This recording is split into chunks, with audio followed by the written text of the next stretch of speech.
지금으로부터 한 45년 전쯤 된 걸로 기억합니다. 45년 전쯤이니까 여러분 대충 언제쯤 아시겠죠? 45년 아주 오래된 시간입니다. 저희 처갓집에 진달래주가 있었다고 합니다. 장모님이 진달래로 술을 담그셨는가 봐요. 그 진달래주를 담그니까 그 진달래 그 꽃으로 그 술이 아주 발그스름하게 되게 먹음직스러웠는가 봐요. 저희 집사람이 초등학교 입학하기 전이었으니까 45년 전쯤 됐을 거예요. 집에 사촌인가 뭐 친척인가 자기보다 한두 살 작은 친구가 뭐 동생이죠. 동생이 집에 놀러 왔길래 집에 먹을 것이 없길래 뻘구스름한 진달래주가 너무 맛있어 보여서 주인이라고 좀 더 먹고 집에 온 손님은 니는 손님이니까 조금 먹고 이렇게 이 아이들이 술을 먹고 술에 취해가지고 병원에 응급실에 실려갈 정도로 술에 취해버린 거예요. 저 뒤에 앉아서 지금 고개를 못 들고 있는데 저희 집사람이 45년 전에 벌써 술에 취함을 경험했던 사람이 저희 집사람입니다. 진달래주가 저는 어떻게 생겼는지 보지도 못했고 색깔이 어떤 줄 모르겠지만 너무 먹음직스러웠는가 봐요. 아이들의 마음이 그 술을 먹으면 맛있겠다라는 생각이 들 만큼 또 얘기 들어보니까 간증으로 하는 얘기가 되게 맛있었다고 그렇게 얘기를 또 하긴 하더라고요. 초등학교 가기 전에 술 취했던 사람이 저희 집사람인데요. 사실 이 술 취함의 이야기들 주변에 보면 술 취한 사람들의 모습들을 가끔 볼 수 있지 않습니까? 술 취한 사람들의 모습에 공통된 특징들이 있습니다. 어떤 특징들이 있습니까? 말수가 많아져요. 그렇게 말을 많이 안 하는 사람인데 술만 먹으면 말이 많아집니다. 감옥했던 사람이 술만 먹으니 노래를 부르네요. 그렇게 술만 들어가니 멀쩡했던 사람들이 울기 시작합니다. 그리고 또 이상하게 용감해집니다. 이 전봇대를 붙들고 싸우려고 씨름하기도 한다는 거예요. 또 부끄러움도 없어지는 것 같아요. 도로 한복판에 여러분 소변도 누고 도로 한복판에 내 집인 양 대자로 부어서 누워 자는 사람도 있고 이런 술 취한 사람들의 모습을 종종 보게 되는데 이상하게도 성경에 보면 성령에 취한 사람과 술 취함을 비슷하게 같은 의미로 해석하고 말씀하고 있다는 거예요. 성경에도 성령에 취했다고 표현합니다. 마치 세상 사람들이 술에 취한 것처럼 성령에 취했다라고 하는 표현을 그대로 성경은 우리에게 말씀하고 있는 거예요. 성령에 취하면 어떻게 됩니까?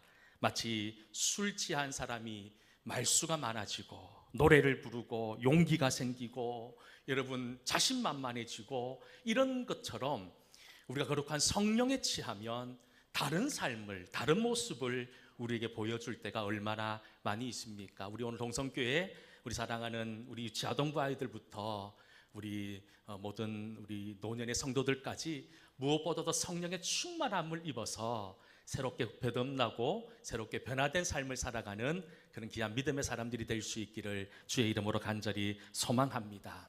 그런데 여러분 우리가 술에 취하든 성령에 취하든 그것은 무엇인가의 지배를 받는 거잖아요.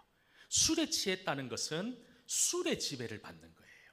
그리고 성령에 취했다는 것은 성령의 지배를 받는다는 거예요. 결국 우리가 이 땅을 살아가면서 무엇의 지배를 받느냐, 그것은 너무나도 중요하다는 거예요. 많은 사람들 이 물질 만능주의 시대 속에서 사람들은 물질의 노예가 되어버렸어요.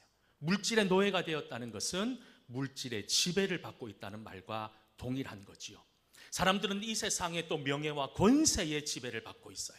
그것만 누리면 그것만 가지면 마치 행복해질 것 같은 그런 착각에 사로잡혀 살아갈 때가 얼마나 많이 있습니까? 좋은 학교만 가면 성공할 것 같아요. 좋은 직장에 가면 세상이 다 내 것처럼 느껴집니다. 그것은 다른 말로 하면 그것의 지배를 받고 그것의 마음을 빼앗겼다는 의미이기도 하는 것이요. 그렇다면 여러분 성령의 지배를 받으면 어떻게 될까요? 오늘 우리가 함께 사도행전 2장 말씀을 읽었어요.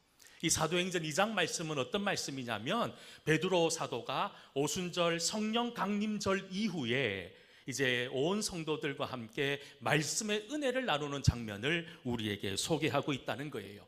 그런데 여러분 베드로는 어떤 사람입니까?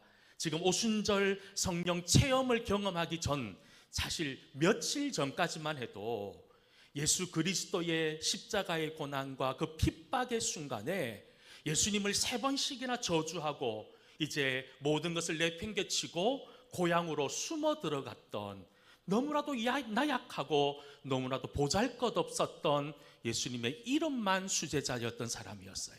그런데 그랬던 사람이 순식간에 달라졌어요. 그가 지금까지 단 한 번도 보여주지 못했던 거룩하고 새로운 변화된 모습을 보여주기 시작하는데, 그 모습의 시작은 바로 성령 충만함에서부터 시작되었다는 거예요. 결국 우리 믿음의 사람들에게 지금 가장 필요한 것은 뭐냐? 성령 충만함이라는 거예요. 오늘 우리가 함께 읽은 본문 17절과 18절 말씀을 보면 이런 말씀을 우리에게 주시고 있습니다. 우리 함께 17절과 18절 말씀을 함께 나누어 읽어보도록 하겠습니다. 하나님이 말씀하시기를 말세에 자녀들은 예언할 것이요 너희의 젊은이들은 환상을 보고 너희의 늙은이들은 꿈을 꾸리라. 그때에 내가 내 영을 내 남종과 여종들에게 부어주리니 그들이 예언할 것이요. 아멘. 베드로 설교의 핵심 주제가 뭐냐 하면, 하나님께서 이 땅에 오신 그 마지막 날에 하나님께서 하나님을 믿는 모든 성도들에게 하나님의 영을 부어주겠다는 거예요. 그렇게 하나님의 영이 임하면 예언과 환상과 꿈이 온 지면에 가득할 것을 말씀하고 있는 거예요. 그런데 오늘 베드로의 이 말은 구약에 있는 요엘 선지자의 말씀을 인용해서 하고 있는 말씀이에요. 이 요엘 선지자 살았던 그 당시, 여러분, 그 땅은 죄악으로 가득한 세상이었어요. 그런데 이 요엘 선지자는 이 예언을 통해서 마지막 날을 사모하며 살 것을 우리에게 말씀했습니다. 마지막 날에 주의 영이 임하게 되는데 부모인 우리들에게만 임한다는 말씀을 하지 않는다는 거예요. 믿음 생활 10년 이상 한 사람들에게 임한다고 말씀하지 않습니다. 중직자들에게만 임한다고 말씀하지 않습니다. 몇 대, 2대, 3대, 4대 믿음의 대가문을 이루었던 사람에게만 이 하나님의 영이 임한다고 말씀하고 있는 것이 아니라 모든 세대와 모든 연령과 모든 빈부 기천을 막론한 모든 사람에게 이 하나님의 영이 임할 것이다라고 말씀합니다. 다시 말하면 갓난 아기부터, 갓 태어난 갓난 아기부터 이제 오늘 내일 하고 있는 모든 어르신들까지, 모든 숨쉬고 살아가는 모든 주의 사람들에게 하나님의 영이 임할 것이라고 이야기합니다. 지난주까지 우리 유치아동부 그리고 중고청 여름 성경 캠프와 수련회를 잘 마쳤어요. 사실 담임 목사로서 조금 염려가 되는 부분들이 있었습니다. 우리 아이들 집에서 오냐 곱게 자랐던 아이들이, 우리 아이들이 이번에 갔던 여름 캠프와 수련회가 보통 1000명이 넘게 모이는, 여러분 진짜 강당에 아이들이 바글바글 모여 있는 그런 현장에서 아이들이 2박 3일 동안 지내야 되는 거예요. 특별히 유치아동부나 애들 보면 앉을 자리, 그냥 의자도 없이 맨바닥에 앉아서 그렇게 2박 3일을 보내기도 해야 됐고, 여러분 사실 먹는 것도 그렇고 자는 것도 그렇고 모든 것이 다 불편했기에 아이들이 잘 버틸 수 있을까 염려되는 마음이 사실 있었어요. 그래서 매일 새벽마다 우리가 새벽기도 하시는 분들과 함께 수련회에 참여하고 있는 아이들을 위해서 우리가 참 집중적으로 기도하기도 했지요. 가서 선생님들하고 이런저런 이야기를 나눠보니까 이런 염려와 걱정이 아무 의미가 없었구나. 아이들이 은혜를 받더라는 거예요. 아이들이 찬양하더라는 거예요. 아이들이 찬양하면서 뛰더라는 거예요. 목사님의 말씀을 듣고 아멘 하더라는 거예요. 여러분, 우리 아이들이 지금 아직 어리잖아요. 유치아동부 애들 지금 보면 초등학교 1학년부터 뭐 이렇게 나이들이 아직 어린데도 하나님을 만나면 변화되고 새로워진다는 거예요. 여러분, 우리가 이런 기대와 이런 소망이 우리에게 있어야 된다는 거예요. 여기 중고등부 아이들 앉아 있는데요, 사춘기 시절을 보내고 있어요.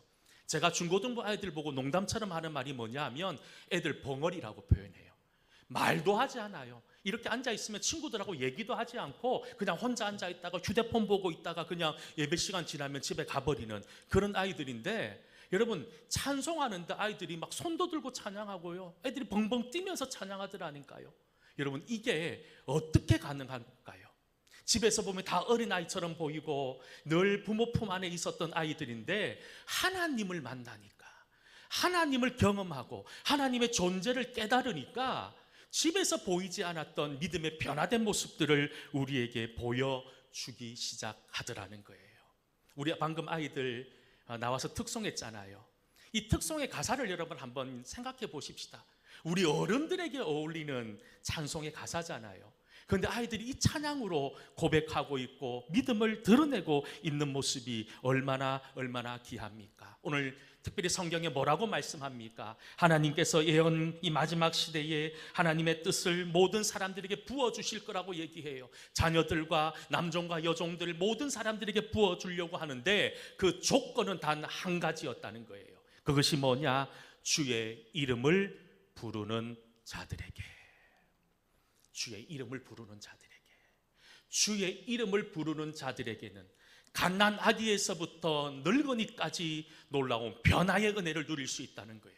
그런데 아무리 우리가 믿음 생활 수십 년 하고 내가 아무리 중직자로 살아가고 우리의 집안이 믿음의 3, 4대 귀한 믿음의 계가문이라고 하더라도 내 스스로 주의 이름을 부르지 못한다면, 내 마음속에 주의 이름이 존재하지 않는다면 하나님의 영이, 하나님의 성령이 우리 속에 역사하지 않는다라고 말씀드릴 수 있다는 거예요.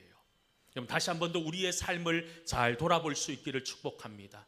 나는 지금 하나님의 이름을 부르고 있는지, 하나님의 성령으로 가득한 삶을 살고 있는지를 말입니다.